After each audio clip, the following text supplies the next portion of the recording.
All right. Let's see if this thing works here. Turning it on. Are we live? We're live. I can see Arsen. Hey, hey. There we go. Fantastic. It looks like everything's good to go. Hi, everyone. Welcome to this month's WP Academy special session on site auditing for WordPress bloggers. My name is Casey Markee. Thanks for joining us today. Joining me on the call today is one of the greatest guys I've ever met. I know. He's blushing. He's blushing. He's a competitive bear wrestler. I don't know if you guys knew that. Competitive bear wrestler. Big thing from his upbringing in the Ukraine, where he basically had to kill and eat his own food every day. But we're going to be Arsen Rabinovich. Take a bow, Arsen. Shalom. And Arsen is the owner of Top Hat Rank, which is I'm going to turn off my sound here. That's not good. There we go. Arsen is the owner of TopHatRank.com, which is a fantastic full-service digital marketing agency located in Encino? Is that right? Los Angeles, yeah. We're North Los Angeles, Encino, Sherman Oaks. North Los Angeles. He is going to be joining me today on the topic of site auditing. Site auditing is a very interesting topic. It's a very varied topic. It's a topic that gets a lot of consternation from bloggers all over the place. It's amazing how many talking heads will come on and say you don't need a site audit, and then they're totally dumbfounded when their traffic falls off the proverbial cliff with Google and they have no idea how to address that. Our goal today is to try to provide you some tools, some strategies to help you do this yourself, especially considering the extremely volatile nature of Google updates recently. We had a core update in June, that followed a core update in March, and that followed updates last year. So today what we're going to try to do is we received a large list of sites. As a matter of fact, we received over 80 plus site submissions. You guys did a fantastic job, too good of a job, actually. We're probably not going to get through all of those sites today, but we're going to try. We found a lot of really interesting issues to surface, and we're just going to kind of, go back and forth, a little ping pong action today. Try to cover as much as we can. We're going to do a lot of live screen sharing and go from there. But what we're going to first talk about is kind of just the general concept of site audit, kind of give you a little bit background on that. So I'm going to turn it over to Arsen. He's going to provide a little bit of background, and then I'm going to provide a little background. And then we're going to talk a little bit specifically about the core updates. And then we're going to talk a little bit about how to diagnose those. So on that note, Arsen, take it away. Cool. Yeah. So I'm going to show you guys a few slides from a talk that I did at SMX London. And the talk was about diagnosing and resolving triage, diagnosis, and resolution of complex SEO issues. But I wanted to share just maybe 5-6 slides from that talk. And the important slides are the ones that talk about the process of essentially it's a diagnostics drill down. So let me share my screen so everybody can see. Let me make sure I don't mess this up. Okay. So you should be able to see my my screen now. So this is kind of a process that we use here in Top Hat Rank internally when we have clients who get in touch with us and let us know that, or potential clients get in touch with us so that they've experienced a decline in their traffic, conversions, or rankings. And right away, we get into the process of triage, trying to understand what are the symptoms. And typically the symptoms are you've lost traffic impressions or you're losing positions. But from that point, you need to kind of start to figure out and dissect exactly what happened. So one of the things that we start right away is with a timeline that's not shown here that lets us know what's been happening with the site during the time frame where they notice the drops in rankings and traffic. And then you get into the diagnostics. So right away, the first thing you want to do is isolate the affected areas. And one of the best ways to do this is looking at Google Analytics traffic data and doing a comparison view between when you noticed when things were good and when you noticed the decrease in traffic. At the same time, do the same date ranges if possible through search consoles and look at the impressions and the clicks. After that, you definitely want to take a look at which queries lost positions. So again, in Google Search Consoles, Search Analytics, you can take a look and see which page for which pages, the affected pages, which queries lost positions. You can also use Semrush to do that. And then once you isolated those pages, you want to take a look at the page level assessment and see what changed. Use the Google Search Console URL inspection report and click on View Live Page to see what Google is picking up. But basically, this is what it's going to look like when you do a comparison, and you can right away see that it's not the entire site that was affected. You have some pages that lost 40% in traffic, but then you have other pages that picked it up. So you want to definitely isolate between the entire website or just pages on your site. You can also work through the performance reporting, just like I showed earlier, and you want to compare clicks and then isolate it for pages. So compare date ranges for clicks and pages, and you can see which pages lost positions. And this is pretty simple stuff, but for those of you that haven't been working with Search Console, this is one of the best ways to do that. You can also take a look at impressions.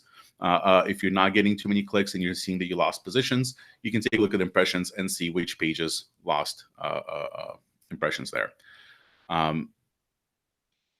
You can also, once you're looking at queries, you can filter. Well, once you identify the pages, you can filter by queries and look exactly at which keywords or queries lost positions.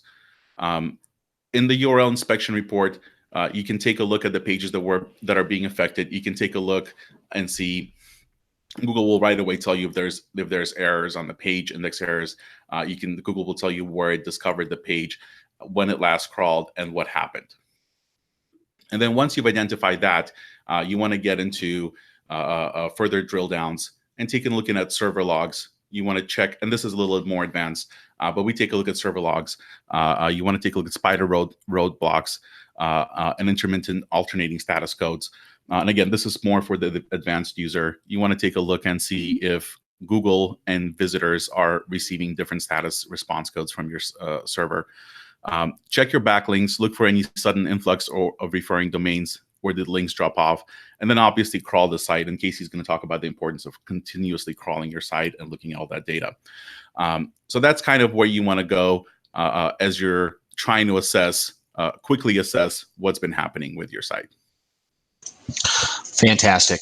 Thanks, Arsen. So what we're going to do now is we're actually going to go ahead and talk a little bit about the core update that happened in June the 3rd. We're going to call it the Tiffany update because that was my wife's birthday. She got a kick out of that. Tiffany with one F, by the way. That's a whole other story. Whole other story right there. So the June core update was, and let's talk a little bit about what a core update is specifically for users, if that's relatively new to some of you on the call. When Google makes a core update, it is literally dozens, if not hundreds of little changes. It's not any one thing. It's very diverse. It is very complicated. Google even felt the need to announce it, and they honestly have only announced about 3 updates in the last 2 years. So, I mean, it's a big deal when they do these things. The core update builds upon the March update. Google had a March core update in March, around March the 12th, March the 13th. Affected negatively a lot of bloggers. And so they took all the data, they tried to refine it as much as they can, and they did another update in June, which some people got improvement on, some people did not. The thing that you have to understand about the core update is that, and this is, again, Google telling you this, is that it's not necessarily a penalty. This is Google trying to reward underperforming content, but it can certainly feel like a penalty if you were one of the sites that lost rankings because Google gave a boost to other sites over you in that moment. It would be remiss of us to say that it's not like a penalty because, again, you're like, well, I had 20, 30% traffic from Google yesterday, and now it's down to half of that. And what can you do? The problem with these core updates is that you will not improve until Google reruns the core update again. You can have these little improvements in what we call the trowel between updates where you can improve performance, UX, and other little variables. But until Google reruns the update, you won't really see any sort of large recoveries. And that's something that a lot of users don't understand. So we want to make sure that you're aware of that right away today. John Mueller and Google have also provided some, specific feedback on how users can try to recover from this update. And Google doesn't like to provide a ton of information in many cases. So we're going to go ahead and kind of paste over some of that information for you to review when you can. The first one is from Search Engine Journal. Roger Monti is a very well-known SEO. We know him personally, Arsen and myself speak together at PubCon. He does a really good job of covering a lot of this stuff. We're going to paste over his article where he talks a little bit about what Google and John Mueller specifically say about the recovery, which is basically, it's not just one fix. There are many things that you should look at. He even advises that, one of the things you might want to consider is going back all the way to 2011 and looking at the Panda questions that Google initially released. There was these 23 questions Google released when the Panda algorithm came out. And these questions are very simplistic questions. They're like, how do users like your content? If someone was to visit your site, would they view you as an authority? But they break these down. And if these are new to you, these are questions that I try to share in my audits. These are questions that I try to have users understand and embrace. And we're going to go ahead and paste that. We're going to go ahead and paste that over in the chat as well, so you can take a look at that when you get it as well. Here you go. Bad sound. So these questions, again, are something that if you're trying to audit a traffic drop, if you're not sure exactly where to start, maybe your content just isn't as good as you think it is. And that's what John will tell you. And that's what we as SEOs will tell people all over again. You have been told repeatedly that you need to make these longer posts, that you need to provide ask and answer questions and do things like that. But there is, and I flippantly said this last month when we did this, you don't need to write a 2,000 word treatise on leaks or some kind of ingredient in your post, or if you have a recipe post or something along those lines. Your goal is to write a qualified piece of content that asks and answers questions that the user is going to have, that provides everything the user needs to make the recipe or the content perfectly, the how-to tutorial and whatever, but is not superfluous, doesn't contain a lot of unnecessary narrative, doesn't contain unnecessary line breaks just so that you can stuff it with ads, which is a very common practice. We want to make sure that everything is as qualified as it can be. Word count is not now, nor has it ever been a ranking factor. But you would never know that talking to ad companies who keep telling you over and over again, make your post this long or do this so that we can stuff it with more ads. It's not really what Google's looking for. And when you look at the breakdown of sites that were affected by the core update, Search Metrics has published a great treatise on this. Systrix has published a great finding on this. One of the things that they all share, they're running a ton of ads. When you have a ton of ads that cover the main content, when you have a ton of ads that follow you as you scroll down the page, when you have content ad, content ad, content ad, content ad over and over again, that's going to lower the perceived value of your content in the eyes of Google. Totally understand. Arsen and I feel you when we say that you want to monetize your site, but there is an optimal approach to doing that. And if you're relying on the logic bearing algorithm of an ad company to determine how many ads you need, you're doing it wrong. You need to visually look at your site and determine, okay, this looks like too many ads to me. It's definitely going to look like too many ads to my customers. So be aware of that. I'm going to go ahead and paste over as well a YouTube video recently that John Mueller did where he talks specifically about strategies to recover from the recent core update. Paste it over here. But take a look, make a note of these whenever you can. One of the things that you definitely, and I want to touch on that point about penalties. So these are not penalties. When an algorithm goes through through an update, these are not penalties. This is essentially, and when they say quality update, they're not talking about like the quality of like how you write. Quality in Google's eyes is relevance. So when Google does one of these updates, they're not saying that your site is bad or crap. They're just saying that somebody else is a better result for this query. And through that process, they're moving them up in rankings, and the byproduct of that is you moving down.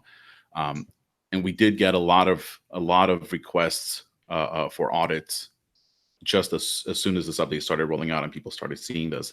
And one of the ongoing themes was, I was penalized by Google. I was penalized by Google. You're not penalized. Google is just not. Google doesn't think that your site is quality or relevant enough for the queries that you used to rank for, that used to bring traffic to your site.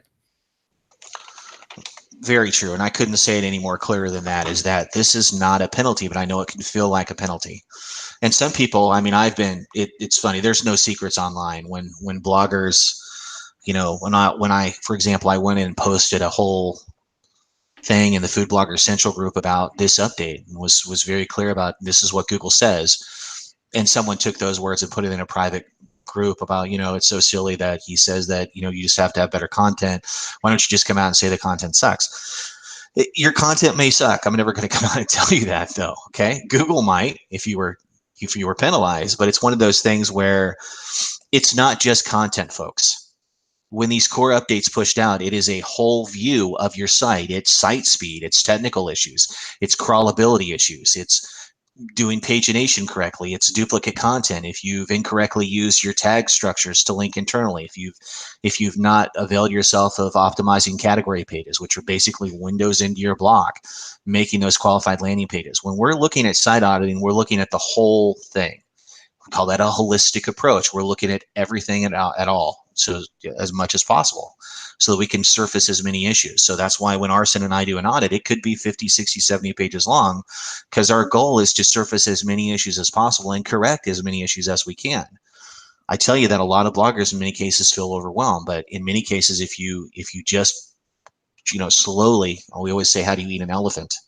One bite at a time. We just want to try to get you to knock off those items as much as possible. Sometimes that's the use of checklists. Other times it's just using vetted referrals, or in Arsen's case, he even provides the ability to do all the fixes for you, which is, I know bloggers jump at. So something to keep in mind. I wanted to paste over really quickly a Twitter account. This is the Twitter account of Google Search Liaison, and I believe it's run by Danny Sullivan. And this has a full review of all of the public statements that Google has made around these core updates. Very interesting. And I know most of you on the call have not read them, because I see it over and over again. Because if you do that, it provides some feedback from Google about why they push these core updates, what's involved, when they stopped rolling out, and the like. So well worth your time to take a look at that. Okay. Enough of that rambling. So what we're going to do now is we're going to get into how can you see if you were affected by this Google core update, especially from June. And the reason we're going to do this, we're going to do some live screen sharing really quickly. It's a little confusing because I know many of you on the call use Semrush. Well, Semrush, unfortunately, didn't do any of us a favor when they pushed out a database refresh on June the 3rd. Pretty confusing. They pushed out a database refresh on June the 3rd. And so many people were in Google and they're seeing a daily view of their keywords, and all of a sudden the keyword graph spikes up. Well, it just so happened that coincided exactly with the June 3rd core update. And so a lot of people are like, oh my God, maybe I was positively affected by this update. I even thought in many cases bloggers might have been positively impacted, but it wasn't until I went in and looked at other data points that I realized that was not the case at all. 48 hours later, Semrush pushed out a note, oh, by the way, we updated the database, and now they've kind of corrected backward compatibility some of these graphs. So because of that, it's imperative that you understand how to look at your analytics and how to look at your Search Console. Search Console data usually has a 5 to 7 day delay, so it could take a little while before you can see. But if you look in your Search Console and you look in your analytics and you see clear drops, this is something to be aware of. So what we're going to do here very quickly, and hopefully this works, so bear with me. We're going to go ahead and do some screen sharing here. And hopefully you will see my screen. It looks like I am screen sharing, so I'm going to pop this down here. You don't have to look at my face. I certainly wouldn't. And we're going to go over here and take a look at Real and Vibrant. So hopefully, and Arsen, let me know. Can you see Real and Vibrant on your screen just so that I know this is working? Yep. Okay, fantastic. It's popping over. So this is Sapna's site. Sapna is scheduling an audit for later this year. She unfortunately was impacted by the core update. Now, if we were to look at her site here, it's very nice, but here's how we know that she was affected. Take a look here. This is her Google Search Console. Do you see over the last 3 months? And again, I'm happy to make this a little bit bigger so that you guys can see this. Do anyone notice the incredible drop off right there? You can see that she, on Monday, June the 3rd, she had 213 clicks, and then boom, you see how it fell off the cliff on June the 4th and 5th, and now she's stuck down here in the trawl. This is a very clear indication that she was most likely affected by the June core update. You can't get any more visual than that. Usually we don't get that kind of information. But this is one of the very first things that you want to do. It took a couple of days for this to click in, but now that you can see it, visually, you can see that she was affected negatively by the core update, because that's the first thing we want to do is we need to determine what we're looking at here. Were you affected by an update so that we can kind of dig in to see what Google may or may not have been concentrating on there. Now, we could go and we can take a look at her Semrush profile. You can see that she seemed to do pretty well. You see that she built up from February to March to April. Then she went to May. And then you can see that basically things really started to drop off in June. You can see here that she's dropped all the way down to 1,900 keyword refreshes there. So in May, she had 4,400. This is just a visibility metric. What you'd want to concentrate up on here is the ones from the top 3, the keywords from 4 to 10, and the keywords from 11 to 20, because you're not getting traffic mostly from the keywords that are down there on position on page 3 all the way down to page 10, which is usually about 80 to 85% of all the keywords of those of you on the call. And then you can see that she dropped down noticeably. You see how all of her top 3 and page 1 keywords basically fell off a cliff? She lost about 65% of them. Yep. Very noticeable. One of the things that I want you guys to understand or use, if you've never heard of it, is called the Penguin tool. This is what it looks like. This is the SEO Penguin tool. And I'm going to go ahead and paste this over into the chat for you. This is great for traffic drops, because what this does is it will allow you to line up your analytics around published updates from Google. So what I've done is I've logged in here and I've gone ahead and chosen the Google profile for the Real and Vibrant site. And you can see this is what it looks like. And let me go ahead and make this a little bit bigger for you. You can see here that traffic was going along, and then boom, there's the update. So you can see that this is the update here. If we click on that, you can see that it says Broad Core Algorithm Update. Took place on June the 3rd. It took about till June the 8th to roll out, so that we can kind of see visually what happened. This is the diversity update. For those of you who are not aware of this, Google introduced a diversity update on 6/6. Very briefly, and you can see it, is Google is looking to not show more than 2 results from the same domain with this search update, but may show more than 2 results from the same domain name where appropriate. What's happening here is, like, let's say that you had 3 apple pies, and at maybe in May, you might have been ranking extremely well for those 3 apple pies. They might have all been together or grouped very closely on page 1 or page 2. Now, post diversity update, you're going to find that that is not the case. Google is really trying to provide more added value to users by eliminating what they call duplicate or very closely related search results. For those of you on the call who've been told repeatedly over the years, oh my gosh, my chocolate chip cookies recipe is doing great, I need 11 others of them, that's going to hurt you. We don't do that. It's just like a cupcake site. Cupcake sites specifically are going to be hit a lot by this diversity update, because most of cupcake sites, the cupcake recipe themselves share a lot of shared information. The directions, the ingredients list, very similar. It's very hard to diversify those kind of updates. So if you've been told, and I know there's a lot of terrible courses out there that say, okay, hey, if you're ranking really well for this carrot cake, this is Google telling you that you're going to rank really well for these other carrot-related dishes. That's not how Google works. And Arsen, feel free to chime in on this. You hear this all the time about how, oh my gosh, I have this great recipe on beef ribs, so I need to really start publishing more beef ribs recipes, or I need to really start publishing more beef related recipes, because they've believed, or they've been told incorrectly, that Google now has a topical focus on their site around beef ribs. Yeah, it doesn't work that way. Doesn't work that way. Google rates content on a per page basis. They don't even have a site-wide authority metric. It's true. John Mueller's come out and said that multiple times. So just because, for example, and I know there's a lot of people on the site here who, some of the questions you submitted were, okay, Casey, I have crafts and I have recipes and I have these other things. Does that hurt, or does that cannibalize the ability of the content to rank? No, it does not. Anyone who tells you differently doesn't understand how Google works. It's all about the bottom line quality of the content. If you've got the top apple pie recipe from a user standpoint and from, literally hundreds and hundreds of other metrics, you're going to do fine. You being on a non-recipe blog isn't going to necessarily hurt you from that. Not at all. Okay. That's just not how it works. So if you've been told differently, they are incorrect. That's kind of how it works. So it's something that we see over and over. So again, understand that with regards to this information, going back over here to Real and Vibrant, this is something to be aware of. Now, in her case, one of the reasons that she was affected by the core update is that she is called a your money or your life blogger. And let me very much explain that. When you have a lot of recipe content that is tailored around different diets, gluten-free, dairy-free, paleo, vegan, there are very specific things that Google's looking for. And so in her case, it's imperative that as we go in through the audit, that we take a look at her perceived author expertise, that we take a look that if she makes any dietary statements or any statements that impact health, that we've supported those statements accordingly or linked out. And we also want to make sure that when we're looking at things like oat milk recipe, why is oat milk a big deal? We're going to talk about the background of that and other things like that. But there's, like I said, with the core update, there were many, many issues that were covered. It's not just the fact that she's probably a your money or your life blogger. There are probably technical issues. She probably has page speed issues, the like. So that's kind of just a brief review of kind of how to do that. So I'm going to go ahead and stop my screen sharing really quickly here. And we're just going to go back. I'm going to go ahead and pop back over to Arsen really quick. And I think what we're going to do, Arsen, is let's go ahead and talk a little bit about the general themes that we saw from these submitted sites. Again, just a reminder, folks, we had about 80 submitted sites. And so as we kind of went through these, we opened up a spreadsheet, we kind of went through it, kind of look at some of the top surfaced issues. We found a lot of themes.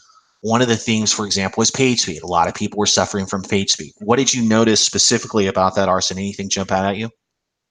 I have a unique way of looking at page speed. It's something that needs to be constantly worked on. A lot of sites that were submitted do have page speed issues.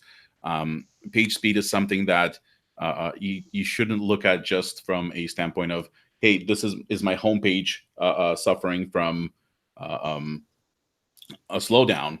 There's many other pages on your site, and each page is a little bit different. And you definitely want to take a look in analytics. There's a report that shows you how each page on your site compares to other pages as far as their speed, and definitely work off of that report. But yeah, everybody needs to just consistently be working. I don't prioritize page speed above other SEO issues or technical SEO issues.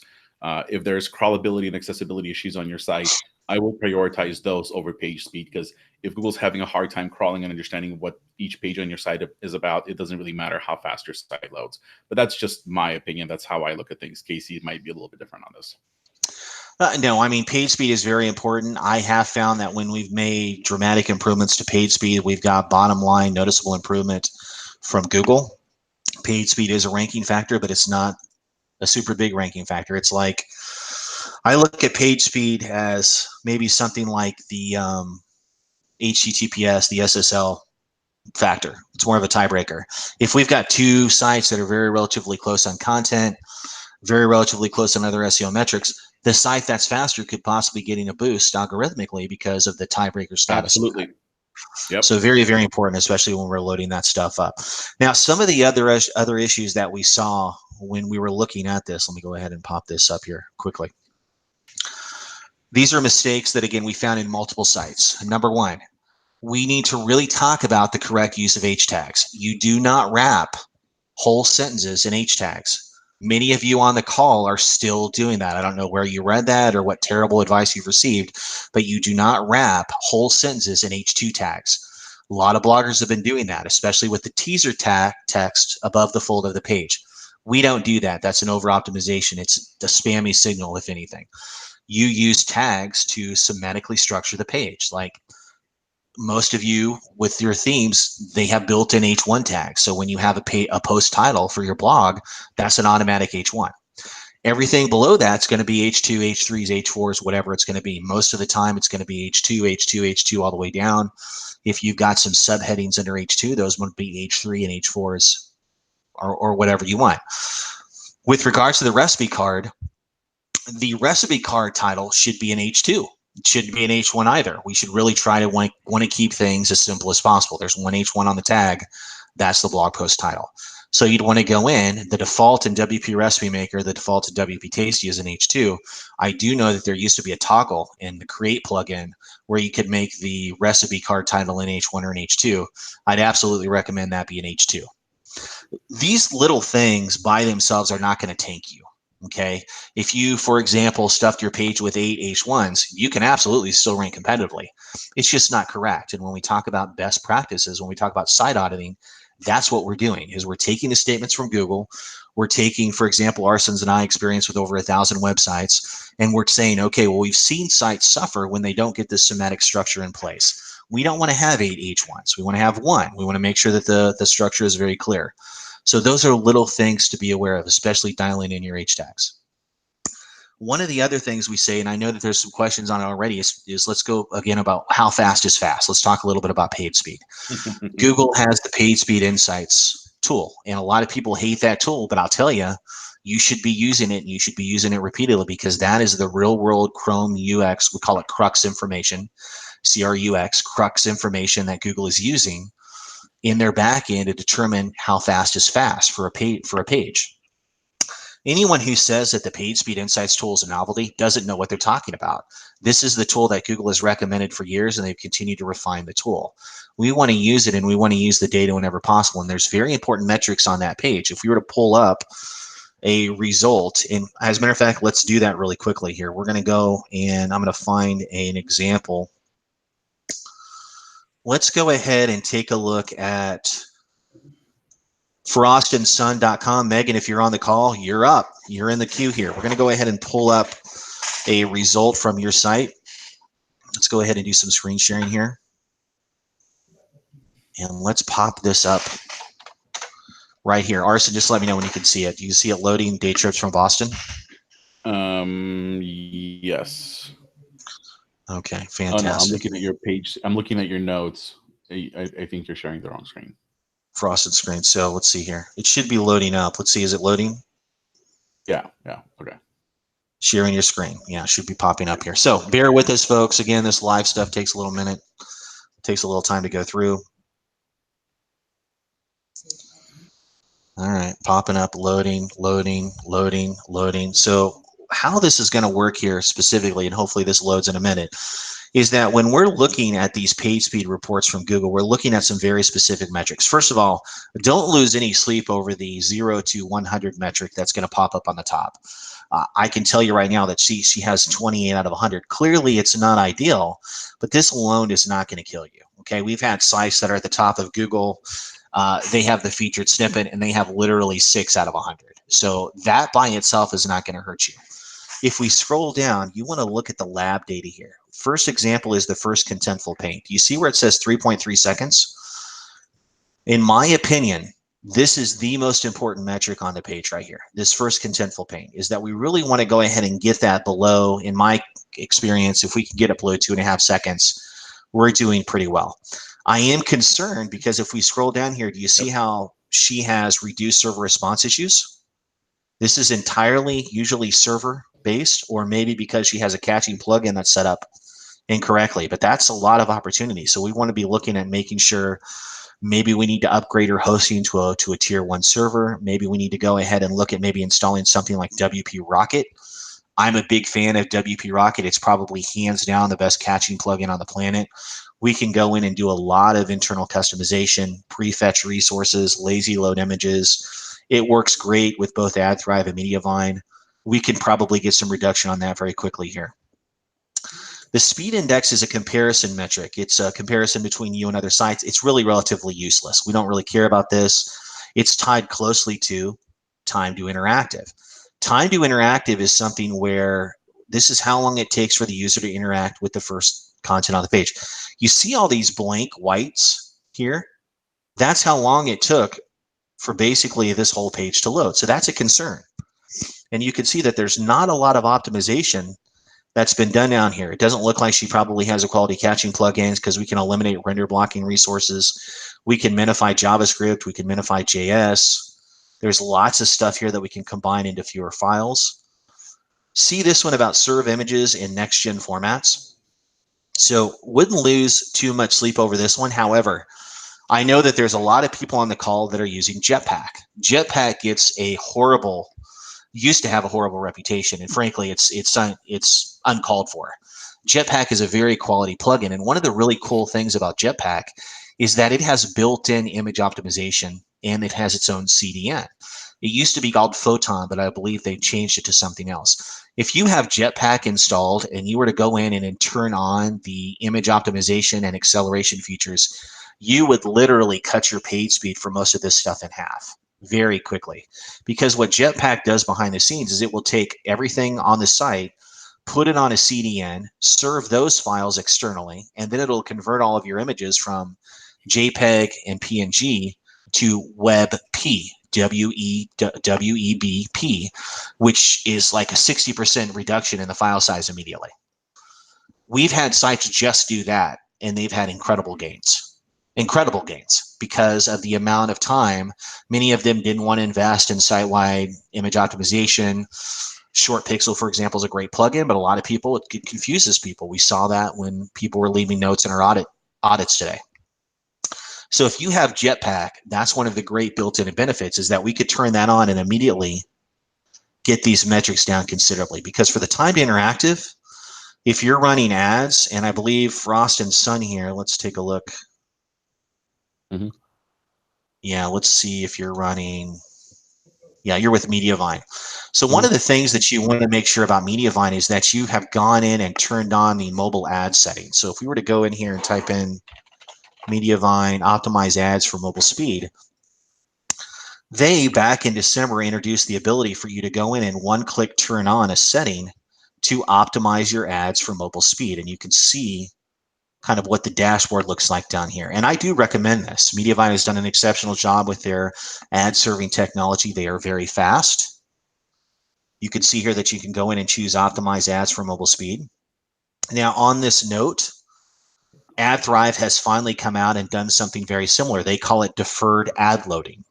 For those of you who were not aware that they do this deferred ad loading, let me go ahead and see if I can find the link up here. Maybe I can't. Let's see if I have it. Let's see if I have it saved here. There it is. So this is another option for you. And if you're on AdThrive, I absolutely positively recommend 100% you opt into this program. This will cut your ad loading times and increase your page speed insight scores by a factor of 2 or 3. It's crazy, crazy fast. So I do recommend this. You might take a small 3 to 5% loss in ad revenue, but I'm telling you on the call, your focus, honestly, I know it's hard to hear, should not be on your bottom line. It should be on making your site as fast as possible for users and making it as easy to interact as possible. So that's something to be aware of. Now, did you have some other notes on Real and Vibrant? Did you happen to have a chance to look at that at all? You probably didn't. I didn't get a chance to get into it. Wouldn't worry about this. So, but again, that's kind of the biggest thing that I wanted to bring people's understanding to was, again, this is a very easy to see with regards to her traffic drop. Now, with regards, again, to this site here, Frost and Sun, she has a lot of exceptional content. Do you see how, and I believe it is Meg, is that right? Yeah, Megan. Megan has done a really good job in using table of contents. Look at this thing. This is actually pretty cool. See how she's using a table of content plugin here. I'm all for this because this can also possibly, and in many cases it does, generate a nice rich snippet in search results for you. You'll get these related. Right now. Yeah. So we'll see if you can see that if this has come up. This is a relatively new post, so it's possible it hasn't, June 4th. But this is great. Very easy for users to come down and jump to what they need to do. I'm all for this. She links out, all external links open in new tabs, internal links open in the same tab. A lot of people incorrectly do this, but that's really what we want to do. Now, Megan, one of your biggest issues on this page is you're using Giphy embeds. These kill your page speed. So if we go over and we look at your report right here, and we scroll down, do you see right here where it says enormous network payloads, 5.5 megabytes? This is because of the Giphy embeds. See this? So we just don't want to do those. They're great, but you're going to have to cut them back. If you can, and tell me out here, Arsen, I believe that you can probably optimize these quite a bit before you upload. The better option would be to save these to your computer, upload them, and then have possibly the CDN serve them instead. Yep. That'll be quite a bit more better for you going forward. Also, I wanted you to see this as well. Do you see this excessive DOM size limit here? Excessive DOM notes Google wants to keep these at less than 1,500. You're not in any real danger yet, but we've seen sites get above 2,000, 3,000, and that can determine whether or not Google can easily crawl your page. If they cannot crawl your page fully, they cannot parse all the content on the page, and therefore they cannot algorithmically score your content fully. This is also one of the reasons that we've had a disappearing rich snippets issue in the recipe, do-it-yourself, and lifestyle niches over the last several months, as we've had sites that have come to me and they've had pages with 2, 3, 4, 5,000 DOM nodes. And once we've been able to cut those down considerably, we've had those rich snippets suddenly start to pop in. You want to make sure that you're paginating your comments. You want to make sure that you're optimizing your images, and you want to make sure that you're using a quality host that is not pulling up reduced server time issues here. So be aware of that. So I'm going to go ahead and stop the screen sharing really quickly. And Arsen, I believe you can go ahead and jump in with So Frost and Sun, so not too many keywords right now are not too many queries, and I'm using SEMrush for this. And what I do in SEMrush is I bring up your domain, I look at positions, and then I apply a filter, an advanced filter, and then I select SERP feature and featured snippet. And what I look in there is anything that you're ranking in the first 5 spots. So the only thing right now, there's two queries in there. Can you bring a GoPro to Disney? You have the featured snippet for that. So can I bring a GoPro to Disney? You have a featured snippet on that one. And then the other one is things to do in Bar Harbor, Maine at night. And let's see if you own that one.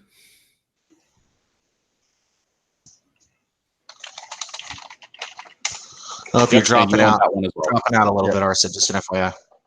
Oh, yeah, I can't do much about that. But yeah, so those 2 keywords are the ones that you currently have featured snippets for. Fantastic. And just, we're going to very quickly answer some of these questions that are coming up just so that we don't get too far behind. I love Jetpack, but the optimization bit wasn't compatible with my site. Totally get it. Just understand that if it's not compatible, you want to be looking at WP Rocket, which has a lazy loading option built in. That would be my second suggestion. If that doesn't work, then you need to be looking at E3 lazy loading, which is a standalone plugin that you can individually customize. Again, this is for Fab Forward for all with regards to making sure that you're lazy loading your images. Is there anything specific we need to look at if we were with AdThrive, like you shared about Mediavine? I think we answered that. You can see that there's a link to the deferred ad loading variable there. Absolutely opt into that immediately. That will help you. I've seen sites that were loading 60 seconds for time to interactive on AdThrive. All we've done is opt them into the deferred ad loading. We've dropped them below 12 seconds immediately. Then we've gone in and optimized, and we were able to get them below 8 seconds. So it can absolutely be done, especially there. Should lazy loading be done by Jetpack or go another? I think we talked about that. You have recommended settings for WP Rocket with Cloudflare. Very good question, Jim. We actually do. So I'm going to go ahead and paste over something here. And while we're doing that, while I'm trying to find this information, tell me a little bit about, and this question is you, Arsen, tell me a little bit about, like, if someone was auditing their site, what free tools are available for them that they could use? And we can just kind of just basically, boom, go right through them. What's the best free tool for page speed and the like? So everything from Google. I'm a big fan of the new Search Console. I live in it. My entire team lives in it. That's the first place we go right away. And that's essentially data directly from Google. You can't question that too much. So we use GSC as far as the free tools, Google Analytics, Page Speed Insight. So anything from Google we use. Our other tool set obviously is SEMrush, and we also use Ahrefs for link analysis, and then crawling. We use pretty much every single tool that's available. There's a question in here. So my website clicks when I check in GSC show the same, nothing more or less. Does this mean website is not affected by core update? No, that doesn't necessarily mean that your site wasn't affected. It could have been affected positively. I wouldn't just look at clicks. I would also look at impressions, and I would also look at which pages. So doing a date range before and prior to the update and looking at that. Google could have done what it's intended to do, cleaned up the mess, got rid of a lot of keywords that Google assumed were not relevant enough or were not, you weren't quality enough for. So it doesn't necessarily mean that if your clicks weren't affected, that you weren't affected by the update. Okay, and Meg had a question here. Question about Jetpack image optimization. I already used this on my site. Is there anything else I should look into in regard to lazy loading images? Yes, the lazy loading in WP Rocket will work just fine with Jetpack, and that's honestly what I would suggest. We've pasted over a guide here. I'm a big believer in WP Rocket. Don't have an affiliate relationship with them. Use them on my own site. Use them on the sites of others. Recommend it wholeheartedly in audits. Very easy. Jetpack, or sorry, not Jetpack. WP Rocket is very WYSIWYG. What you see is what you get. Very easy to set up. Lots and lots of benefits there. So I know, again, we've got a lot of sites submitted, so let's go ahead and move it. We're going to go ahead and move over to, let's look at the live kitchen with Lindsay really quickly.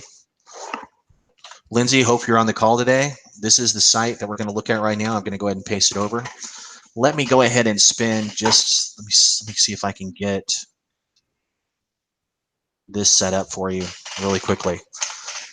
Let's talk a little bit about chain redirects. Can you go ahead, Arsen, while I'm setting this up, go ahead and just kind of explain to users why chain redirects are bad? I'm trying to pull up that site also. Yeah, absolutely. So chain redirects are the worst. We do a lot of migrations as an agency, and chain redirects become a big pain in the butt for us. Chain redirect is when you have one page redirecting to another page, and then to another page, and then to another page, and then to another page until it arrives at its destination. There's a few interesting ways of handling chain redirects, and there's a few interesting tools. Well, a lot of tools that will find them for you. But chain redirects, it's been kind of a known thing that Google doesn't follow anything that in a chain that's over 5 hops on its initial visit. And I think Patrick from IBM said that on the return visit, Google will come back and follow through it. But you want to make sure that you never have more than 1 hop in a redirect. If you have a page that's redirecting page A to page B, and then you need to redirect page B to page C, the proper way to do this, and I'll write this out in the comments here. So if you have a page A to page B and now page B to page C, the proper way to redirect it is page A to page C and page B to page C. There's no need for the A to B redirect. So I'll add it's a mouthful. I'll add it here to the chat. And I have a relevant slide for that also that I'll bring up here in a few and show you guys. But yeah, so chain redirects are really detrimental. They put a strain on your server if you're already kind of struggling with that. There are some. So if you have a larger site, chain redirects will also kind of eat up your crawl budget. Again, if you're on a smaller site, I wouldn't really worry about it. But if you're running a larger site that's a larger blog or e-commerce sites, you definitely want to make sure that you're fixing those redirects and not just piling them one on top of the other. Okay, fantastic. So, Lindsay, we're going to go ahead and get into your site for a couple minutes here. We're going to go ahead and do the screen share. I'm going to share this. Let me know, Arsen, when you can see it on your screen so I'll know everything's going out. Should be able to see. Yep. Okay, so Lindsay, first of all, thank you very much for submitting your site. I know you were concerned a little bit probably. You have a very nice site. I'm going to point out a couple quick things for you. First of all, this is your site indexed in Google. Do you see how there's no quality page title for your homepage? I would have no idea exactly what your focus is here other than your meta description here, but the page title by far most important ranking consideration on the page. So what we need to do is write a custom page title up here that actually says, you know, you're a vegetarian food blog focusing on customizable recipes, maybe something like easy customizable vegetarian recipes dash the live-in kitchen. Very, very simple thing. If we just added a custom page title to your homepage, I'm not kidding, your traffic will go up to your homepage. Sometimes it's noticeable. We've done audits where we've just changed the homepage title and their traffic has doubled. It's crazy. So we really want to do a better job of making sure that you have that dialed in. Now, we were talking about chain redirects. Here, oops, why did that not work? There we go. Okay, this is what your site should look like at the server. This is Pinch of Yum. You can see that this is the WW version, this is the non-WW version, and they've moved to HTTPS. You see how both of these redirect with one server hop to the HTTPS non-www version of the URL. That's what we should have. Lindsay, here's what's happening on your server. Do you see the extra server hop here tied to the www? So what's happening is you redirected, when you removed HTTPS, you were redirected from HTTP www to HTTPS www, but then your canonical is the non-www. Do you see how there's an unnecessary redirect there? Again, super simple. It looks like you're using Cloudflare. So for those of you on the call that are using Cloudflare, unless you've specifically corrected this, this is what it looks like on your server. This site is also using Cloudflare. So why is this site correct and this site is not? Well, it's because when you have Cloudflare installed, you have to actually go in and make some changes at the server to the www version. You basically turn off the redirect.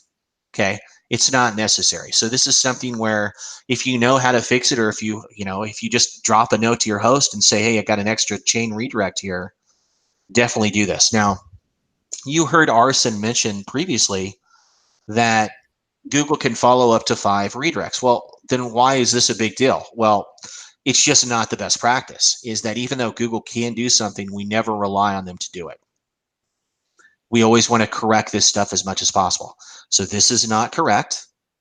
This is correct. So Lindsay, this is something that I would go ahead and drop a note to your host today and get this fixed. If you have any questions on this, feel free to drop a note to Arsen or myself. Happy to provide some feedback for you. Now, besides this, we took a quick look at your site here, pulled it up here. Very nice. I like what you've done here. Relatively easy to use, no big problems, plenty of content on the homepage. That's great. Understand this, guys. Footer links are a complete waste of time. So you see how you're linking out right here? Here's 1, here's 2, here's 3, here's 4. 4 footer links on your site. That's on every page of your site. So do the math here.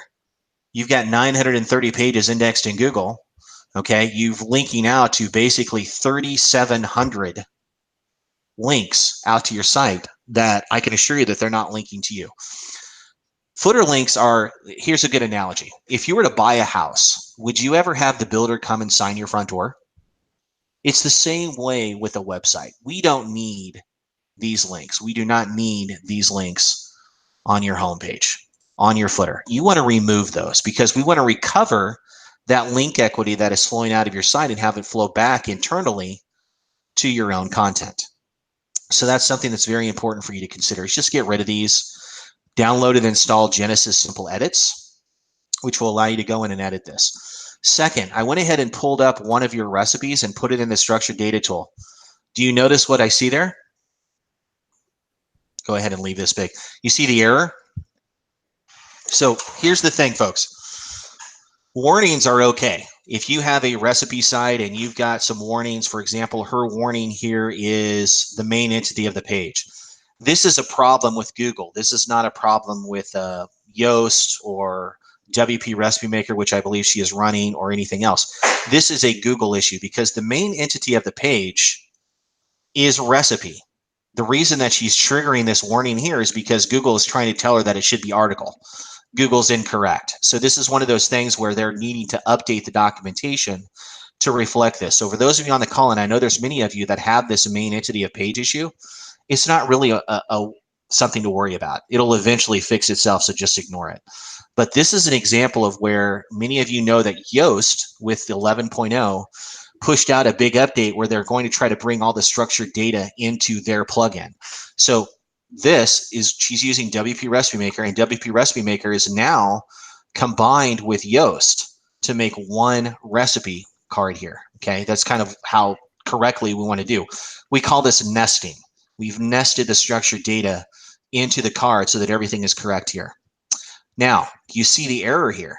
This is name. A value for the name field is required.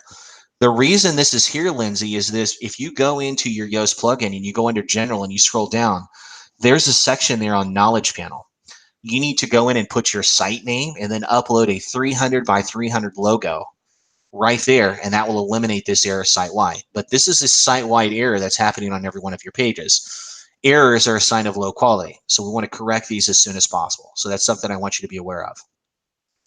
The last very quick issue that I want you to understand is that when you moved to HTTPS, you previously had dates in your URLs. Okay. And I can see that if I go back to some of your older posts. You see this 2014 post?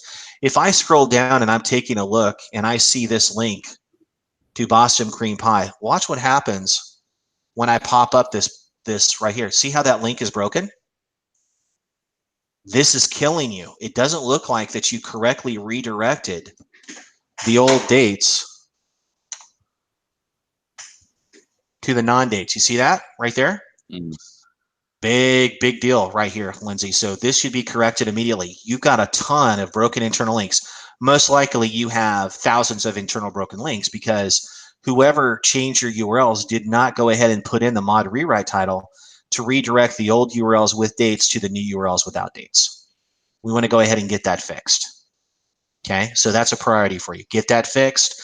Doing nothing else but increasing and improving your internal link equity.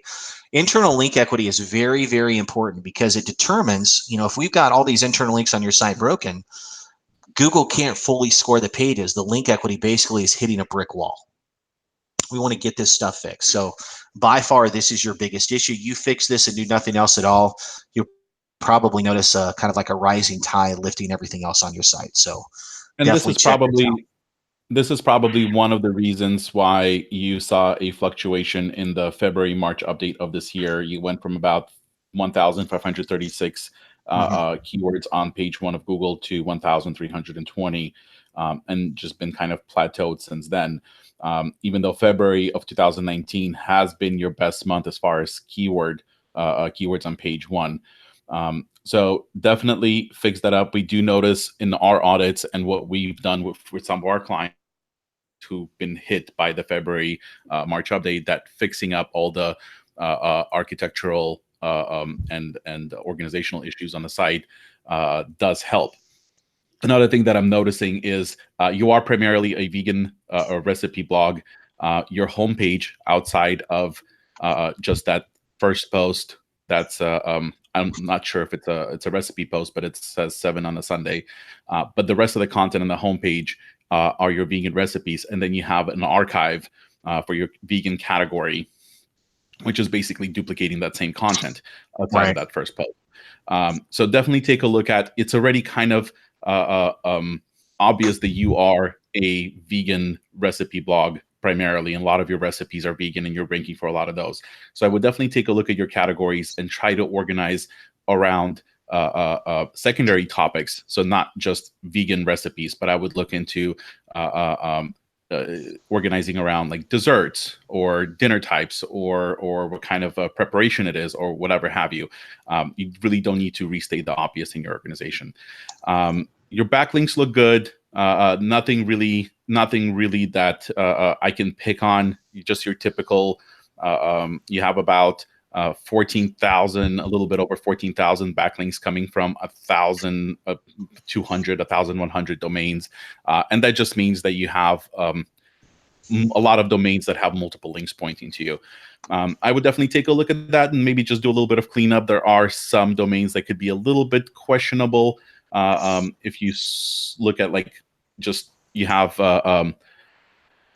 something like toocrowdedkitchens.blogspot.com that's linking to you 666 times. It has zero anything that's beneficial to you. So I would just take a look at those and try to clean that up. But outside, you were doing very well, and you got affected by that February March update. So definitely look into the technical, so crawlability and accessibility aspect. And you'll hear me say that a lot today. Crawlability and accessibility aspect of your website. Right. And so while we still have this live, hopefully you can all still see Lindsay's site here. One of the things that you'll notice on her site is you see how if I hover over her images, they're clickable. If I click on the site, you see how that pops it up?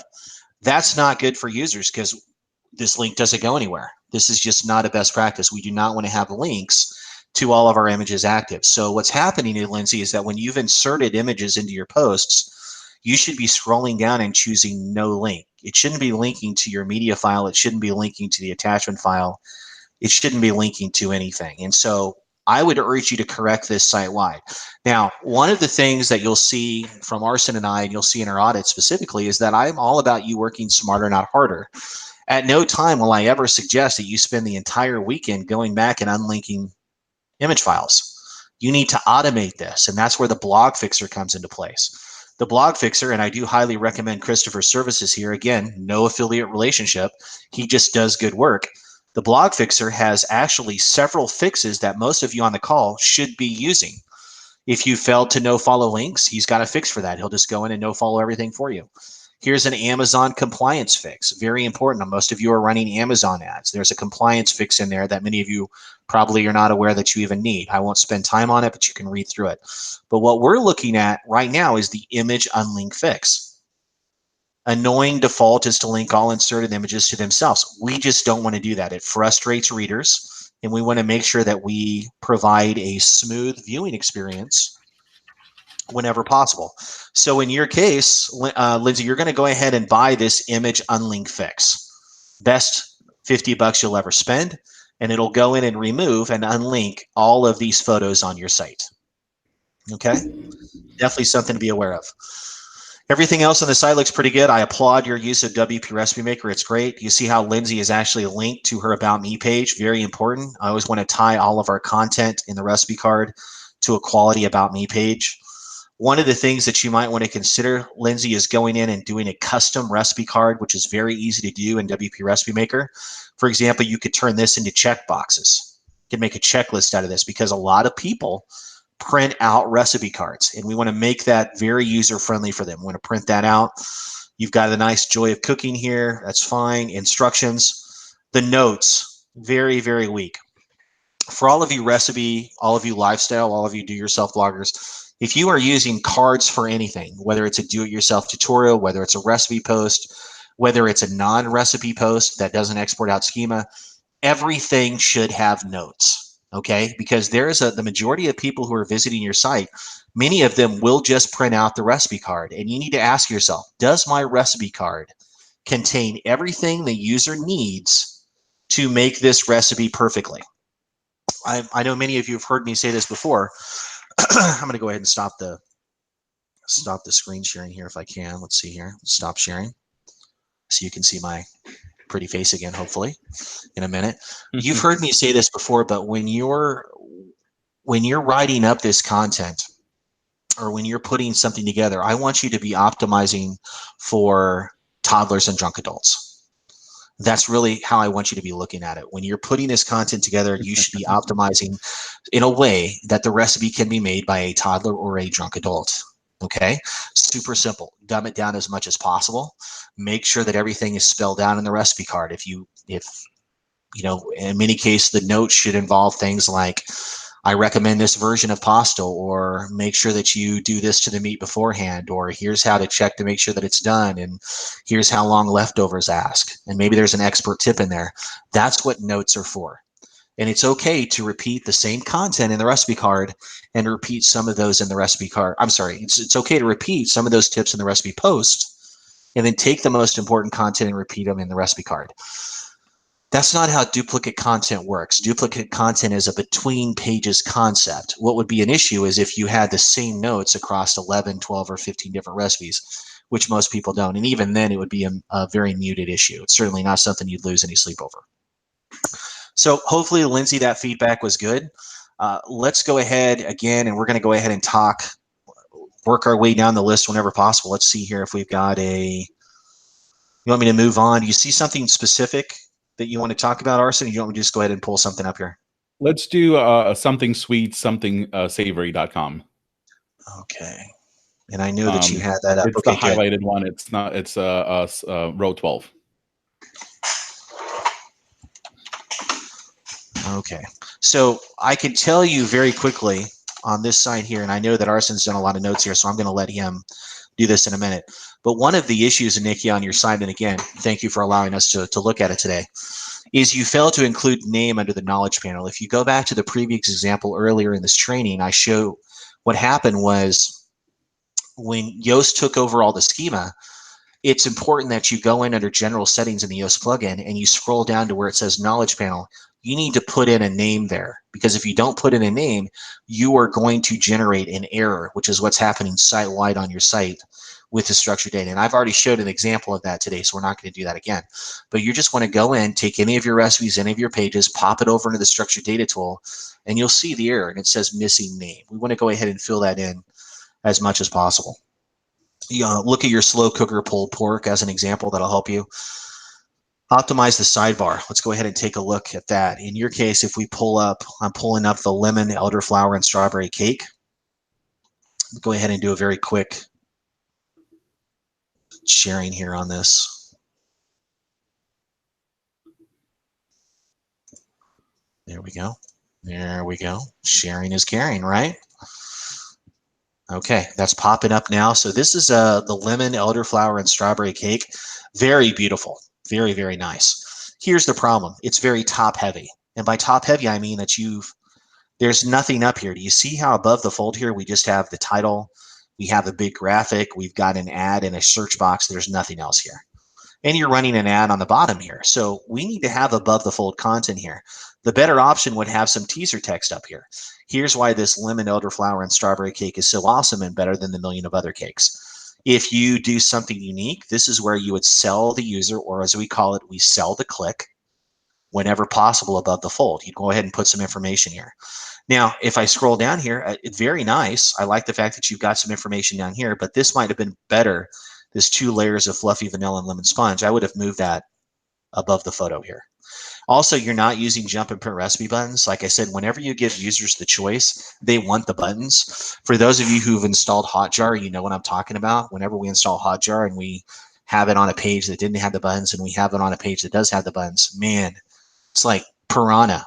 They love those buttons. And whenever you can meet the needs of your users, you are going to be more successful. It's so hilarious the amount of literal vehement hate that myself and others have gotten for advocating the use of a user-first optimization. But don't care. Truth is the truth. When you have buttons on your site, you're telling the users, hey, I value your time. I'm not going to make you scroll down through tons of stuff if you're in a hurry. I'm not going to make you scroll down through this story about how my grandmother and I grew up on a farm and spent the weekends killing raccoons. And oh, by the way, here's my buttercream dressing frosting recipe. You do yourself a disservice. Anyone who says otherwise or will attack me personally for them, it's fine. You're allowed to speak that opinion, but there's a reason that these buttons are so prevalent. There's a reason that they exist. They exist because users wanted them and asked for them. So you're going to find that when you survey your audience, they're going to want the buttons. And I will tell you this as well. If you don't have the buttons, there are now plugins that exist that will just pull up the recipe card to the top of the page for you anyway. Those users are going to just install one of those Chrome extensions, and either way, you're going to be out of click. And so understand that. Yeah. Sorry, Casey, I'm going to interrupt you here. Go ahead, Arsen, please. So if you were affected by these recent updates, that's another thing you want to quickly take a look at.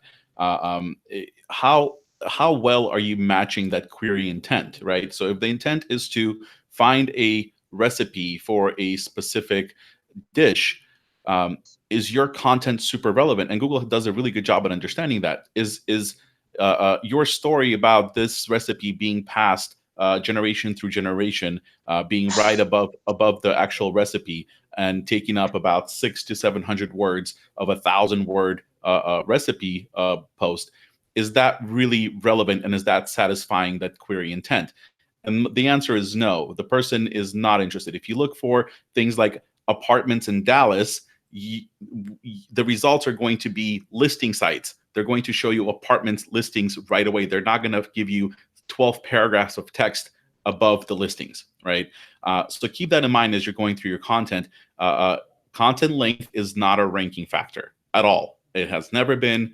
It should not be a part of your strategy. So I crawl through the site, and are you from the UK, Nikki, or are you from the US? If you're from the US, then you're UK. And Casey, sorry, did you want to continue showing something here, or I wanted to quickly? No, go ahead and finish your thought. And yeah, there's a couple things here quickly on the recipe, but I'm happy to. No, finish, because I want to show my screen also. Okay. So Nikki, very quickly. I don't know that there's a real person behind this blog. You see how right here, I don't see a photo of you above the fold? That's a mistake. Do you see how right here that there's no byline? There's no, this is by Nikki so-and-so. This was published on this date. This is a mistake. We really need to make sure that we optimize the above the fold the page whenever possible. I want to see a date line. I want to see a last updated date. I want to see a published date. Google likes this stuff. Gary Isles, and I always mispronounce his name. How do you pronounce his last name, Arsen? Because I always screw it up. Is it Eels or is it Isles? Do you remember? Elish. Elish. There you go. Wasn't even close, guys. Elish. So we will. So Gary actually came and says, yeah. So Gary actually likes this. He says, I want to see how current the content is, and not having it up here hurts you, especially considering how competitive your niche is. We always want to show how current the content is. We want to provide an easy way for it. So lack of jump print buttons, lack of a visible author, lack of above the fold content, and then the biggest thing, no process shots. Okay. There is just nothing highest meets needs about a recipe post that just has 4 photos of the finished dish. Okay.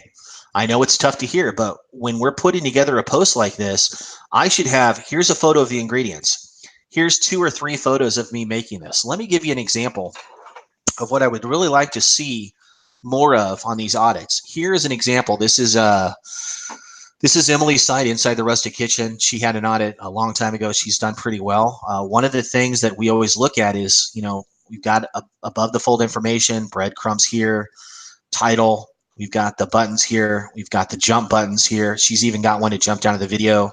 See, we've got the above the fold teaser text. Look at her photos though.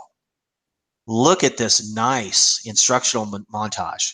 Remember what I said about toddlers and drunk adults? I am not a good cook, folks. I could follow this and make it. See how she has a nice collage here. See how she has a nice collage here. See how she's gone ahead and made nice H2s. Everything is separated. Very, very easy to follow. As we scroll down here, do you see how she's gone related recipes, 1 photo of the finished dish? Look at those tips. Beautiful tips. And then as we scroll down, she's got a nice custom recipe card. Step-by-step photos below. There's some instructions. She's related. She's repeated her top tips in the recipe card. That's what we want to do. And if we were to go over to another site, like here's Erin's Kitchen. She just made a move, I believe, from the UK to the US. Very successful blogger. She's done a very good job. If we go to the best blueberry cake here, what I want you to take a look at is the top of these posts. You see how much user intensive, how much more user-friendly this is than what I'm seeing on the other side here. Look at the above the fold here. Look at the above the fold here, okay? We've muted the ads a little bit. You can see that we've got nice teaser text. We've got total cook times right there, print, jump recipe buttons. See how she's got published and last updated dates here? See how she's linked her byline to her About Me page? Beautiful About Me page, showing some of her examples. Look at that. Look at where she's been featured. We call this creator expertise. That's great. Nice sidebar optimization where we've linked to her top content. These are things that we're just missing on a lot of the examples that were submitted today. Really want to see more of the user first focus. Worry less about trying to place the ads and more about you positioning yourself as a visible expert on these pages. Very, very nice. And so I've tried to show you both here. If we go back over here, I showed you the collage example, but if we go and look at what Erin's done, she has just nailed it with process shots. You see this? Process shot, process shot, process shot. There's no wrong answer here, folks. If you like the regular process shots, do that. If you like the collages, do that. But do something. Do not believe for a moment that you're special or that you don't need to use this kind of user-first optimization, because I see it all the time. Bloggers come to me and says, Casey, I'm struggling. What is it about my recipes that users don't like? I'm like, well, you have 2 photos of the finished dish and nothing else.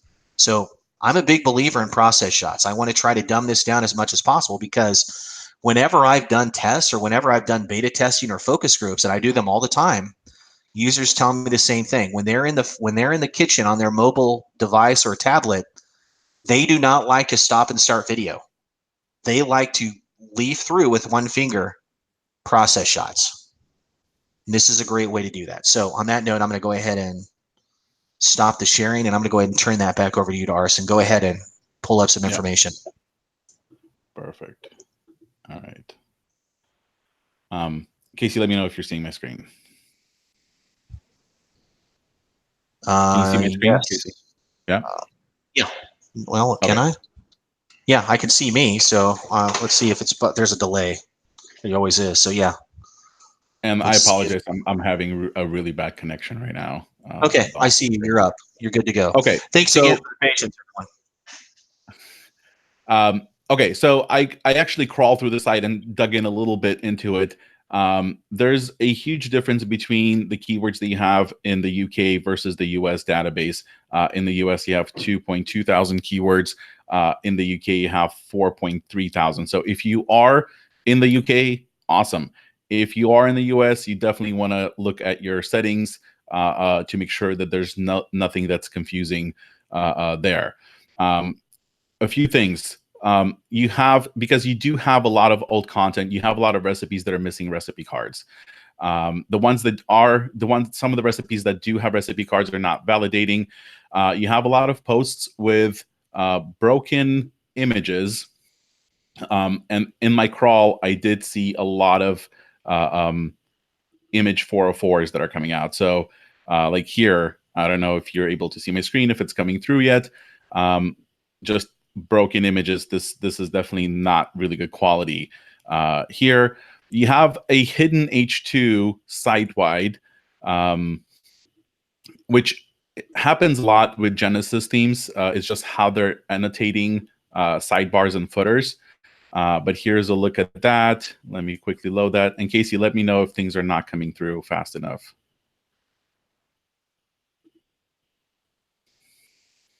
Sorry about that. I was muted. No, it looks good to me. I think you're fine. Okay. So here we go. So you have a hidden H2. It is showing up in the code, primary sidebar, but it's not showing up here, and that's site-wide as well. You have a lot of no index follow posts for some reason. I don't know what the reasoning behind that was. I would definitely take a look at that if that was intentional. Definitely try to figure out why you want Google to not index but follow through these posts. And there was a big chunk of them. I found a lot. And again, some of these might be because they're older and just not performing well. If they are, definitely take a look at your analytics, take a look at your backlinks, take a look at when was the last time they got traffic to these posts. And if they're not performing for you, there's really no point of having Google crawl through them, but not index them. Bottom line here with your site is that you have a lot of SEO 101 issues that need to be addressed. You're getting some of the things right, like unique titles and such, but you are leaving a lot of stuff untouched. On top of cleaning up some of the old posts that are weighing you down, I would really think about where the blog is heading. Just by looking at the categories, majority of the content on the site has to do with dessert recipes, even though you do have content that covers other topics and just not desserts. You have dinner and lunch and other meal types, but majority of your categories are nested in the dessert. So definitely take a look at that. Those are my 2 cents on this. Let me stop sharing my screen. Okay, very, very good point here, and just ignore the fact that I've turned to my laptop here, folks. I'm doing a little. I'm going to paste in a couple examples here. I know someone on the call was asking about cocktail recipes, so I'm going to paste in a site here, dishesdelish.com. This is Elaine's site, and back to you. So Elaine has really dialed in the cocktail stuff. She does a fantastic job. Take a look at it. You asked, well, how do you do process shops with cocktails? Well, you can, and it's easier than you think. So definitely take a look at what Elaine has shared on her site. For those of you who have cocktail recipes, she has had substantial success. I recommend her approach all the time. Casey, let's see if we can quickly squeeze in Inspired Fresh Life. Okay. And that's the other one that I highlighted in there. The second one that's yellow highlight.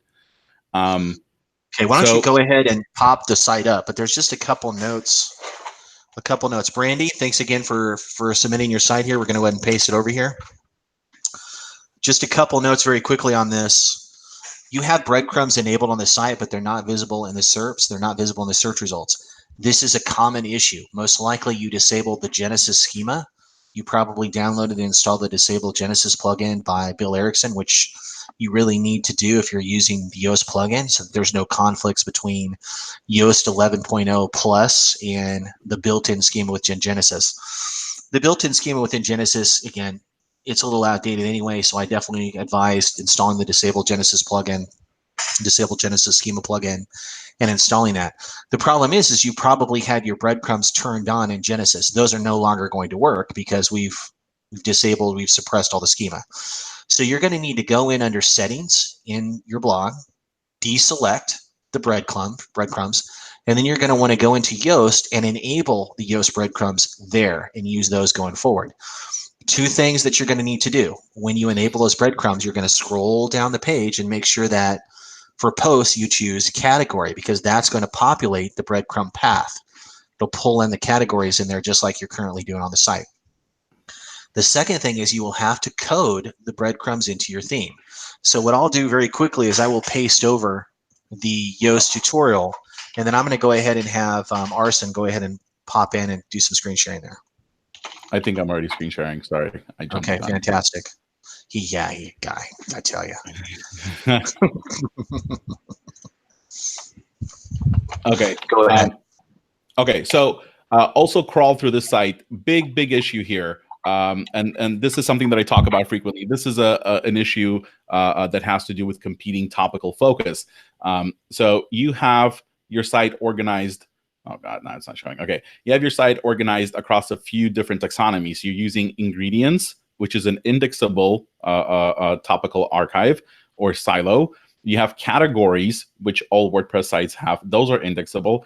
You have tags that are no index follow, and then you have keywords, which are indexable. And then everything that I highlighted here is essentially duplication. So for instance, you have apple crisp in keywords, and then you have, actually, let's just do this. Let's take asparagus, and let's do, so you have asparagus here, you have asparagus here, you have asparagus showing up in what is this? This is your tags, and you have another version of asparagus showing up in your categories. At the same time, if we take apple crisp and put apple crisp in here, you have two apple crisps, one in your tags and one in your keywords. Let's take a look at pasta. You get the point, right? So what happens, there's 10 of these.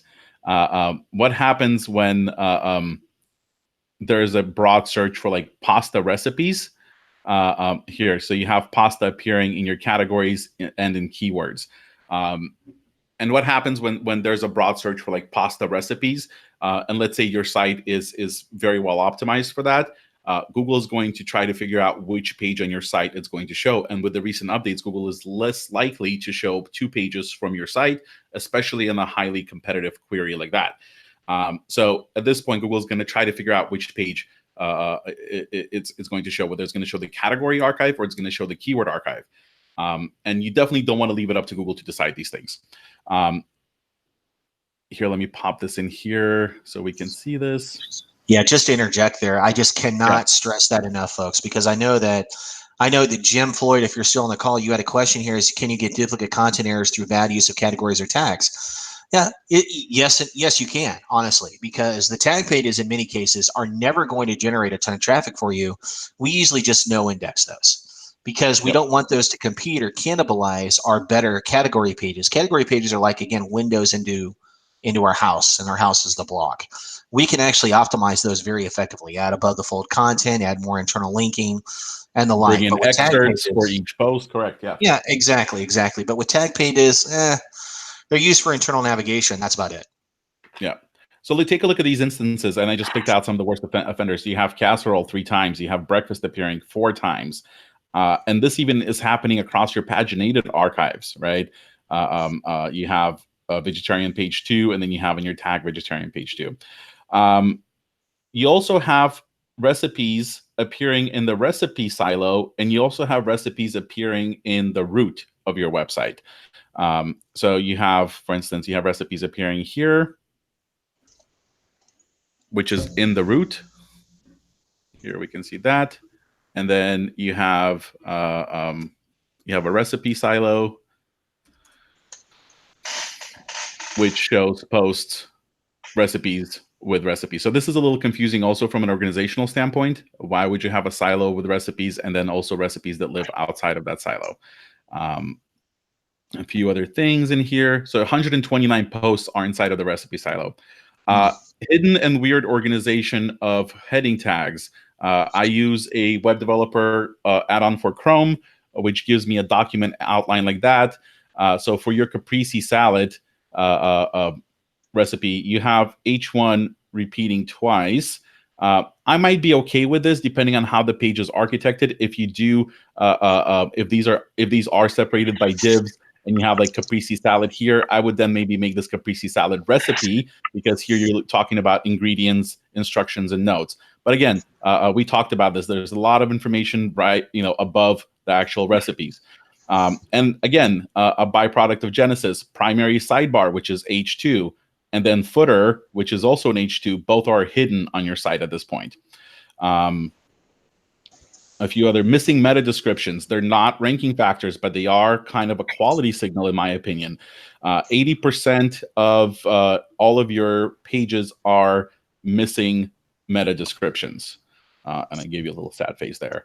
What else do we have here? And then you have no index follow directives on about 10% of all pages. And I would definitely look into that and figure out whether that was intentional or not. And just like with the last site that we took a look at, I'm not a big fan of no index follow. If you don't want Google to index something, why would you want Google to follow through it unless you have specific reasons for that? But I don't see that as a necessity on 10% of your site. And that's the default, though. That's the default of Yoast. Yeah. So that's something to be aware of, folks, is that if you are going to no index something, you might want to just go ahead and make sure that you no index, no follow it as well, unless, you feel that there's some, let's come up with an example of where it might be useful, Arsen, for someone to have no index follow. If it's an expired post, but the post links out to very good resources.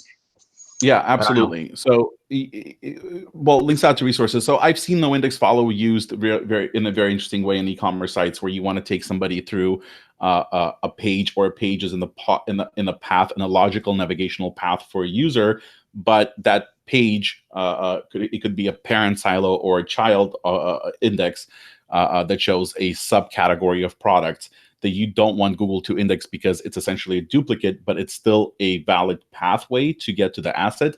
Then that makes sense. But I only rarely see that. I'm not a big fan of that combination of no index follow. Okay, very good. Okay, so we're going to be finishing up in just a couple of minutes, guys. We're going to a lightning round here. I know, Arsen, I think you can see the Semrush questions that are fantastic. Moderator pasted over. I think we've got through most of them. How long can it take for another core update to come into effect? Could be months. Google does not announce those. So as we always tell users, your goal should be to optimize your site as much as you can in the trials between these updates. Hopefully we've provided some issues and some guidance on things that you can do. Michael asked, that site auditing notepad looks useful. Can we get a copy? That was yours, right, Arsen? Site auditing notepad. Can we get a copy? It's possible that Arsen could go into the video and maybe upload something. We can look at doing that later. You mean my were they talking about presentation? If that's the question, I pasted a link already in the comments. Okay, fantastic. Lazy loaded plugins, we answered that. Is Arsen sharing? Yes. Table of contents minimized user. Do we still get the benefit Casey is discussing? No. The table of contents is great, but it's never a substitution for a jump and print recipe button. Sorry. Yep. What you're doing is you're still requiring users to navigate down through a title, summary, a photo, and then maybe you have a table of contents. I'm all for both. The jump and print recipe buttons and the table of content. Optimizing for the user is never a bad decision in my mind. And regardless of the personal attacks against me, I'm not going to change that opinion. It's pretty crazy. If you had 15 minutes a day, what reports would you run in Semrush Google Console to get up to speed on what is going on with the site and pivot if required? run the top pages report once a week, run a comparison, a 7-day trailing comparison, so you can see if there's any noticeable drops. Make sure that you stay up to date on the Google Search Console crawl report, which shows your errors and things that are indexed and things that are no indexed. Does it look strange? Why is Google ignoring all these URLs? Maybe we can make some determinations from that. Arsen, what about Semrush? What report specifically do you think that they want to do in Semrush? Not reports, unless you're tracking keywords. Nothing in there from a report perspective. But I would definitely say set up a weekly crawl of your website that's recurring. If you are using Semrush, and I highly recommend using that tool. We use it internally here. Each one of our clients is in there, and we set it up so it crawls as frequently as possible and sends us alerts on every time there's a crawl. This way you can get in front of issues super fast. Okay. Next question was, should we not duplicate any of the notes, content, and the post content? We've talked about this. There's no duplicate content issue on the same page. So if you've got some important notes that you've put as expert tips in the recipe post, do that. Make sure you take the most important of the tips and repeat those under recipe notes in the card whenever possible. Users like that. Is there anything wrong?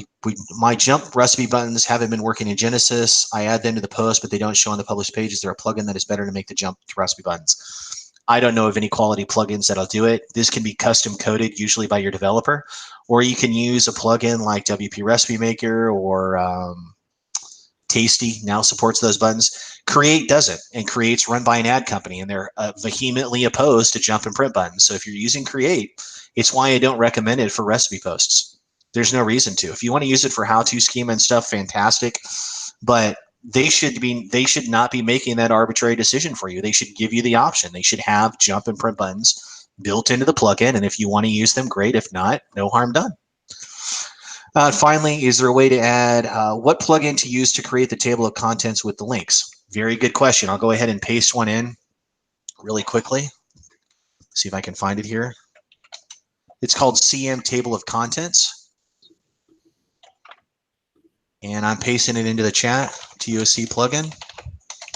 And we're good to go. So on that note, I want to thank everyone for coming out today. I know that I wish we had gotten to a lot more sites, but when you have 80 plus submitted in every one of them, but we tried to pull out the themes that we saw over and over again in all of the audits. So things like, making sure that you got the on-page optimization dialed in, making sure that you're using Google Search Console competitively, understanding how to use a tool like the Penguin tool and your Search Console to see that if you were affected by these updates, understanding how page speed works, using the best plugins, WP Rocket, maybe Short Pixel for image optimization. If you have Jetpack installed, even better. I'm going to let Arsen provide a couple words here. Thanks so much, Arsen, for joining us. Thank you for having me. So yeah, absolutely.